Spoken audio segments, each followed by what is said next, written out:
नमस्कार दोस्तों, स्वागत है आपका BMJ एकेडमी में। बिहार दरोगा प्रैक्टिस सेट सीरीज़ के द प्लेटफॉर्म प्रैक्टिस बुक के मॉडल सेट 8 के गणित के प्रश्नों को आइए इस वीडियो में देखते हैं। मॉडल सेट 8 का गणित का पहला प्रश्न है, क्वेश्चन नंबर 8। 15 परीक्षाओं में सुबीर द्वारा प्राप्त औसत अंक 29 है। रुचिरा अब तक 27 का औसत बनाए रखे है, लेकिन अब तक केवल 11 परीक्षाएँ दी हैं। सुबीर के प्रदर्शन से मेल खाने के लिए रुचिरा को शेष 4 परीक्षाओं में औसत से कितना स्कोर प्राप्त करना होगा। देखिए, सुबीर द्वारा प्राप्त अंक कितना है। सुबीर द्वारा प्राप्त औसत अंक कितना है, 29। 15 विषय का परीक्षा दिया है, तो कुल प्राप्त अंक कितना हो जाएगा, 15 गुना 29 कर देंगे तो ये हो जाएगा 435 अंक। यानी कि सुबीर ने अब तक 15 परीक्षाओं में अब तक 435 अंक प्राप्त किया। रुचिरा द्वारा प्राप्त कुल अंक कितना है। रुचिरा ने अब तक 11 विषय का परीक्षा दिया और उसका औसत अभी 27 है। 297 मार्क्स इसने प्राप्त किया है। तो सुबीर के मार्क्स से अंतर कितना है, उसका 138 मार्क्स का अंतर है। अब इसे 4 परीक्षाएं और देनी है, 4 विषय की परीक्षाएं और देनी है। तो सुबीर ने कुल जितना अंक प्राप्त किया है उतना ही अंक इसे प्राप्त करना है, यानी कि 138 अंक इसे और प्राप्त करना है। तो उसके लिए चारों विषयों में औसत अंक कितना होना चाहिए, तो इसलिए 138 में 4 से डिवाइड कर देंगे तो ये आ जाएगा 34.5 अंक। तो इसका उत्तर हो जाएगा 34.5 अंक। अगला प्रश्न साइंस से है, न्यूमेरिकल। सितंबर के महीने में 100 वाट के एक बल्ब को 10 घंटे प्रतिदिन जलाया गया, तो उस माह में विद्युत ऊर्जा किलोवाट घंटा कितना खर्च हुआ होगा। इसका उत्तर 30 किलोवाट हो जाएगा। देखिए, एक दिन में खपत कितना होगा, 100 वाट का बल्ब है, 10 घंटे जलाया जाता है, यानी कि एक दिन में खपत हुआ 1000 वाट घंटा। तो सितंबर माह में कितना दिन होता है, 30 दिन होता है, तो सितंबर माह में कुल खपत कितना हो जाएगा, 30 गुना 1000, तो ये आ गया 30,000 वाट घंटा। अब इसे किलो वाट में बदलने के लिए 1000 से डिवाइड करेंगे तो आ जाएगा 30 किलोवाट घंटा, यानी कि 30 यूनिट। तो इसका उत्तर हो जाएगा 30 किलोवाट घंटा। अगला प्रश्न है 30 नंबर। यदि आपने 40% सालाना ब्याज, जो कि तिमाही चक्रवृद्धि है, उस पर 100 रुपये का निवेश किया, तो 1 साल बाद आपको कितनी राशि प्राप्त होगी। देखिए, मूलधन है 100 रुपये का और समय है 1 वर्ष दिया हुआ है, लेकिन ब्याज जो है वह तिमाही है। तो तिमाही है तो इस तरह से 1 वर्ष में कितना, 4 तिमाही हो जाएगा। 12 महीने में तिमाही यानी कि 3 माह पे, तो 3 चक 12 यानी कि 4 तिमाही है आपके पास 1 साल में। और दर प्रतिशत है कितना, 40% वार्षिक है। तो 40% वार्षिक है तो 4 तिमाही भी तो है, तो 40/4, तो ये 10% की तिमाही हो जाएगा। अमाउंट आपके पास कितना होगा ये पूछा जा रहा है। तो अमाउंट का फॉर्मूला क्या है, मूलधन इंटू 1 + r/100/n। अब इसी में सबकी वैल्यू पुट कर देंगे। मूलधन है 100 रुपये, 1 प्लस दर है 10/100 पर पावर n कितना, 4।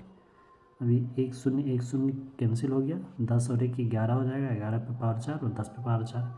11 को स्क्वायर 2 बार में कर देंगे तो 121 गुना 121 और इसे मल्टीप्लाई करके आ जाएगा 14,641, जिसमें कि 100 से डिवाइड करेंगे तो 146.41 रुपये। तो ये 1 वर्ष के बाद मिश्रधन मिलेगा। तो इसका उत्तर हो जाएगा 146.41 रुपये। जब एक राशि का निवेश 5 वर्षों के लिए किया गया तो इससे 5,250 रुपये की राशि प्राप्त हुई। यदि प्रति वर्ष साधारण ब्याज 2% अधिक होता तो प्राप्त हुई राशि 5600 रुपया होती। तो निवेश की गई राशि कितनी थी, यानी मूलधन कितना था ज्ञात करना है।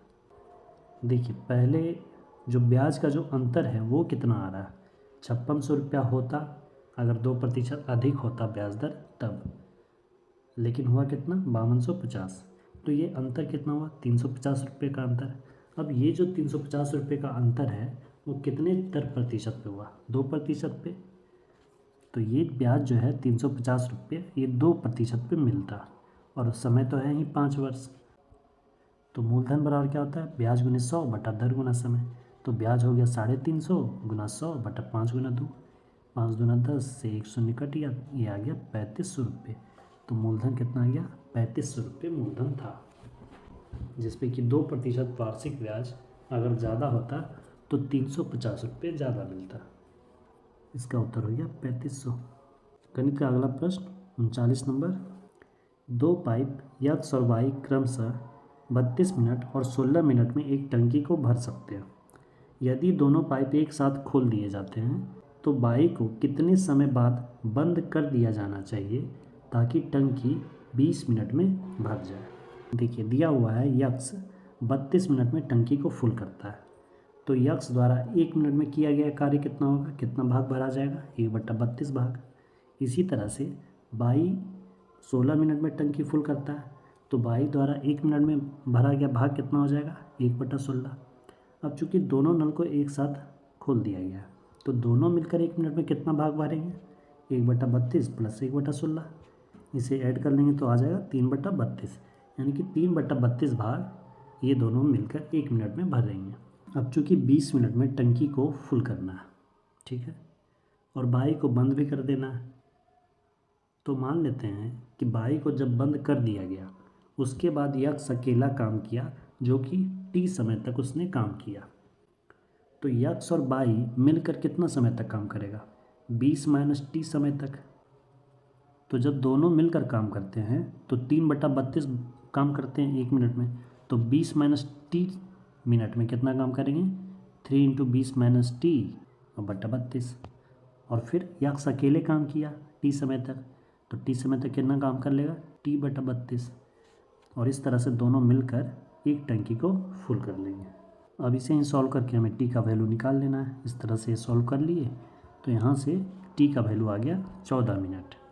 अब टी का वैल्यू आ गया 14 मिनट, यानी कि बाई को बंद कर देने के बाद यक्स 14 मिनट तक चलता रहा और टोटल कितना देर चला, 20 मिनट तक। 20 मिनट में टंकी फुल हो गया है, जिसमें 14 मिनट तक अकेले यक्स ने काम किया। तो यक्स और बाई मिलकर कितना काम किया, 20 माइनस 14 बराबर 6 मिनट। इसका मतलब बाई को 6 मिनट के बाद बंद कर दिया जाए, जिससे कि यक्स उसे बाकी के 14 मिनट में फुल कर दे। तो इसका उत्तर हो जाएगा 6 मिनट। आई होप कि सभी प्रश्न आपको अच्छे से समझ में आ गए होंगे। अगर फिर भी किसी क्वेश्चन पे अगर कन्फ्यूज़न है तो कमेंट में अवश्य लिखें। दोस्तों वीडियो हेल्पफुल लगी तो अपने स्टडी ग्रुप्स और फ्रेंड सर्कल में भी शेयर करें, और चैनल पे नए हैं तो सब्सक्राइब करना ना भूलें। वीडियो को अंत तक देखने के लिए धन्यवाद दोस्तों। जय हिंद।